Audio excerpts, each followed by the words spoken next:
क्या चंद्रयान-3 की live soft landing देख पाएंगे देश के 140 करोड़ देशवासी? 54 साल पहले नासा ने चांद से किया था लाइव ब्रॉडकास्ट। क्या उस टेक्नोलॉजी का इस्तेमाल भारत कर पाएगा आज की तारीख में, सन 2023 में? 23 अगस्त 2023 ये वो दिन है जब भारत का चंद्रयान-3 चांद की सतह पर लैंड करेगा। पूरे देश की 140 करोड़ आबादी इस पल का बेसब्री से पलकें बिछाकर इंतजार कर रही है। लेकिन क्या इसरो चंद्रयान-3 की लैंडिंग को टीवी पर लाइव दिखा पाएगा, जैसे कि नासा ने आज से 54 साल पहले कर डाला था? क्या आज इसरो के पास वो टेक्नोलॉजी है कि वो चंद्रयान-3 का लाइव टेलीकास्ट दिखा सके? क्या जो काम अमेरिका ने आधी सदी पहले कर दिया था वो इसरो के लिए आज की तारीख में मुमकिन हुआ है या नहीं हो पाया है? और आखिर नासा ने इतने साल पहले किस टेक्नोलॉजी का इस्तेमाल करके चांद पर इंसान के पहले कदम पड़ने का लाइव टेलीकास्ट दिखा दिया था? आज की वीडियो में हम इन्हीं सवालों के जवाब देने जा रहे हैं, तो बस बने रहिए वीडियो के अंत तक। दोस्तों, 14 जुलाई 2023 को इसरो ने अपना चंद्रयान-3 लॉन्च किया था, जो कि 1 महीने के लंबे समय से चांद की यात्रा पर है। हमें उम्मीद है कि 23 या 24 अगस्त को सफलतापूर्वक चांद के साउथ पोल पर लैंड भी कर जाएगा। इसके साथ ही भारत एक नया इतिहास भी रच देगा, साउथ पोल पर सफलतापूर्वक लैंड करने का इतिहास। लेकिन सवाल यह है कि क्या चंद्रयान-3 अपने लैंडिंग की लाइव तस्वीरें ब्रॉडकास्ट कर पाएगा? क्या चंद्रयान-3 के पास यह टेक्नोलॉजी है? क्योंकि अगर ऐसा हुआ तो उस दिन पूरी दुनिया में हर मोबाइल, हर टीवी पर केवल चंद्रयान-3 का वीडियो ही चल रहा होगा। उस दिन हर न्यूज चैनल की टीआरपी आसमान पर होगी और यह वीडियो उस दिन का मोस्ट ट्रेंडिंग वीडियो होगा। लेकिन क्या यह मुमकिन है? अब इस सवाल का जवाब जानने से पहले ये जान लीजिए कि जब जुलाई 20, 1969 को अमेरिका ने चांद की सतह पर अपना पहला स्पेसक्राफ्ट उतारा था और नील आर्मस्ट्रांग ने चांद की सतह पर पहला कदम रखा था, तब इस पूरे इंसिडेंट को अमेरिका ने लाइव टेलीविजन पर दिखाया था और 600 मिलियन लोगों ने अपने घर में बैठकर इस घटना को लाइव देखा था। लेकिन कैसे?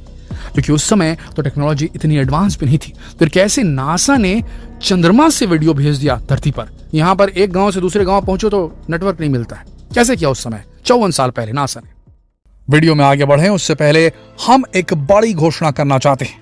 नॉलेज टीवी हिंदी लेकर आया है यूट्यूब इतिहास में पहली बार एक ऐसा कोर्स जिससे आप सब यूट्यूब वीडियो बना करके हर महीने लाखों कमा सकते हैं। कैसे आप अपने वीडियोस पर मिलियंस ऑफ व्यूज प्राप्त कर सकते हैं, कैसे कॉपीराइट इश्यूज को हैंडल करना है, कैसे सिनेमैटिक इफेक्ट डालें, फॉन्ट्स का इस्तेमाल करें, एडवांस एडिटिंग स्किल क्या होती है, आपके नए यूट्यूब अकाउंट को बनाने से लेकर के आपका पहला यूट्यूब चेक प्राप्त करने तक। तो अभी क्लिक कीजिए डिस्क्रिप्शन में दिए लिंक को और बन जाइए इस यूट्यूब जर्नी में हमारे हमसफर। दोस्तों, 60 के दशक में अमेरिका और सोवियत रूस के बीच कोल्ड वॉर चल रही थी। ये कोल्ड वॉर जमीन से लेकर अंतरिक्ष में पहुंच चुकी थी, स्पेस तक पहुंच चुकी थी।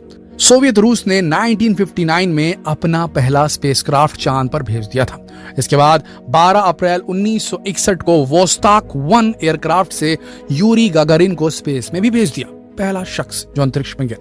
इस तरह से स्पेस रेस में रूस अमेरिका से काफी आगे निकल चुका था। ऐसे में अमेरिका के सामने बहुत बड़ी चुनौती थी। उसे कुछ ऐसा करके दिखाना था कि रूस बस देखता ही रह जाए।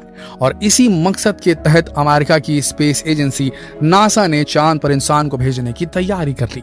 लेकिन अब सवाल यह था कि इसे दुनिया को कैसे दिखाया जाएगा, क्योंकि अगर उनके पास इस बात का प्रूफ नहीं होगा तो रूस आसानी से दुनिया को यह कह देगा कि सारा कुछ फेक था, ये पृथ्वी पर ही चांद की तरह नजर आने वाले किसी हिस्से पर इसे शूट करके एक फेक वीडियो बना लिया गया है। इसलिए नासा ने प्लान किया कि इस पूरी घटना को लोगों के सामने लाइव दिखाया जाएगा ताकि कोई भी इस बात को झुठला ना पाए। लेकिन ये काम आसान नहीं था, क्योंकि आज भी हम देखते हैं कि कई गांव देहातों में आज भी टीवी के सिग्नल प्रॉपर नहीं आते। आज भी कई बार कई एरियाज में वीडियो कॉल पर बात करते समय बार बार कॉल रिकनेक्ट होता रहता है। ऐसे में चांद से वीडियो के सिग्नल किस तरह से धरती तक आए होंगे, तो चलिए उसे डिटेल में जानते हैं कैसे हुआ था ये। दोस्तों, जब कोई सैटेलाइट या स्पेसक्राफ्ट स्पेस में जाता है तो पृथ्वी पर ट्रैकिंग और टेलीमेट्री सेंटर से उसे ट्रैक किया जाता है और यहां से उसे कमांड दी जाती है। ये सेंटर एक पर्टिकुलर बैंडविड्थ पर सैटेलाइट या स्पेसक्राफ्ट से आने वाले सिग्नल को कैच करता है।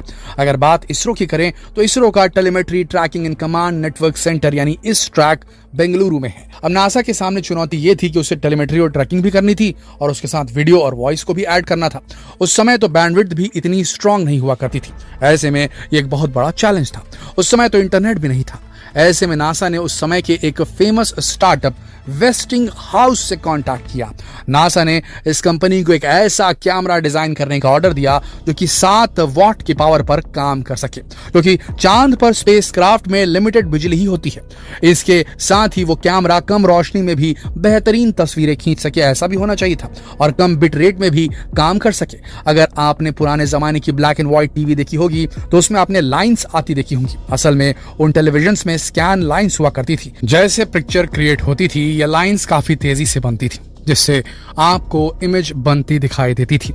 और उस समय का कैमरा 525 स्कैन लाइंस यानी कि 30 फ्रेम पर सेकंड के हिसाब से काम करता था।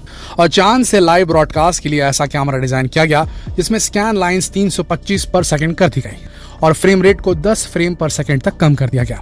फ्रेम पर सेकंड मतलब कि 1 सेकंड में आपको कितनी फ्रेम्स दिखाई देंगी।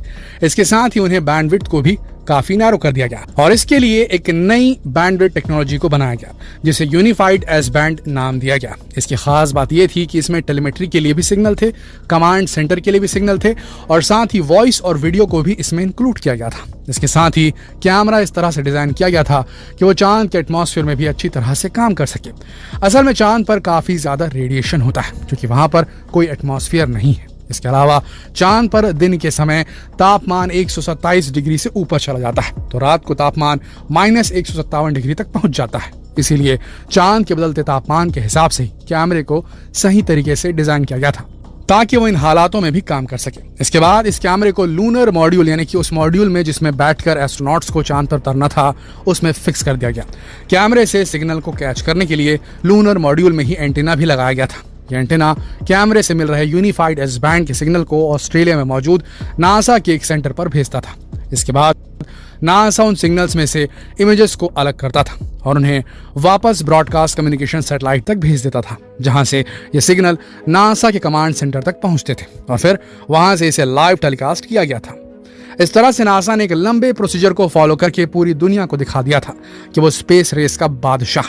अब बात करते हैं चंद्रयान 3 के लाइव टेलीकास्ट की, तो हम ये नहीं कह सकते कि इसरो इसका लाइव टेलीकास्ट वीडियो वाइज दिखा पाएगा। हाँ, हमें एक्चुअल पोजीशन चंद्रयान की एक ग्राफ के माध्यम से देखी जा सकती है। उसमें हमें एनिमेशन वगैरह के साथ दिखाया जाएगा, लाइव इन्फॉर्मेशन दी जाएगी कि उतरा कि नहीं उतरा, वो सब कुछ होगा, पर हमें लाइव वीडियो फीड और ऑडियो फीड नहीं मिल पाएगा तो इसके चांसेस बेहद कम है। हाँ, लैंडिंग के बाद उसके वीडियो और पिक्चर्स जरूर जारी किए जा सकते हैं। हाँ, ये तो मुमकिन है कि चंद्रयान 3 पर लाइव कैमरे लगाए गए होंगे क्योंकि तभी तो वैज्ञानिक उसे सही से इंस्ट्रक्शन दे पाएंगे, लेकिन इसरो शायद इसका लाइव टेलीकास्ट नहीं करेगा।